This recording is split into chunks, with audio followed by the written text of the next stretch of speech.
ஜெயலலிதா உட்பட 29 பேர் நாளை காலை அமைச்சர்களாக பதவியேற்க உள்ளனர்.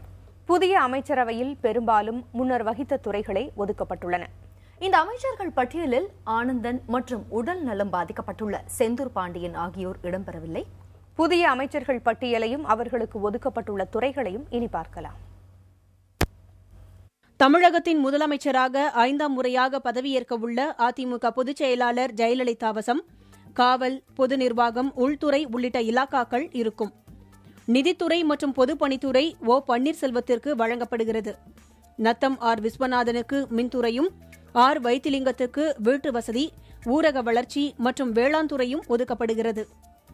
எடப்பாடி பழனிசாமிக்கு நெடுஞ்சாலைகள் மற்றும் சிறு துறைமுகங்கள், வனத்துறையும், பி மோகனுக்கு ஊரக தொழில்துறை மற்றும் தொழிலாளர் துறையும் ஒதுக்கப்பட்டுள்ளது. வளர்மதிக்கு சமூக நலத்துறை மற்றும் சத்துணவும், பழனியப்பனுக்கு உயர்கல்வித்துறை, செல்லூர் கே ராஜுவுக்கு கூட்டுறவுத்துறையும் ஒதுக்கப்பட்டுள்ளது. காமராஜ் வசம் உணவு, இந்து சமய அறநிலையத்துறை ஒதுக்கப்பட்டுள்ளது. தங்கமணி வசம் தொழில்துறை ஒதுக்கப்பட்டுள்ளது. போக்குவரத்து துறை செந்தில் பாலாஜிக்கும், உள்ளாட்சி நிர்வாகம், ஊரக மேம்பாடு, சட்டம், நீதிமன்றம் மற்றும் சிறைகள் துறை இலாக்கா வேலுமணிக்கும் ஒதுக்கப்பட்டுள்ளது. கால்நடைத்துறை TKM சின்னையாவுக்கும், கைத்தறிகள் துறை கோகுல இந்திராவுக்கும், விளையாட்டு மற்றும் இளைஞர் நலன் இலாக்காக்கள் சுந்தரராஜுவுக்கும் ஒதுக்கப்பட்டுள்ளது. சுற்றுலாத்துறை சண்முகநாதனுக்கும், ஆதிதிராவிடர் மற்றும் பழங்குடியினர் துறை என் சுப்பிரமணியனுக்கும், வருவாய்த்துறை RB உதயகுமாருக்கும் ஒதுக்கப்பட்டுள்ளது.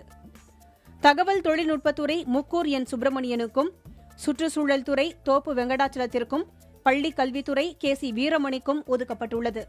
தகவல் மற்றும் சிறப்பு திட்டங்கள் ராஜேந்திர பாலாஜிக்கும், பால் வளத்துறை BV ரமணாவுக்கும், சுகாதாரத்துறை விஜயபாஸ்கருக்கும் ஒதுக்கப்பட்டுள்ளது. வர்த்தக வரிகள் மற்றும் பத்திரப்பதிவுகள் துறை MC சம்பத்துக்கும், காதி மற்றும் கிராம தொழில்துறை பூனாச்சிக்கும், பிற்படுத்தப்பட்ட மற்றும் சிறுபான்மையினர் நலன் அப்துல் ரஹீமுக்கும் ஒப்படைக்கப்பட்டுள்ளது. மீன் வளத்துறை ஜெயபாலுக்கு ஒதுக்கப்பட்டுள்ளது.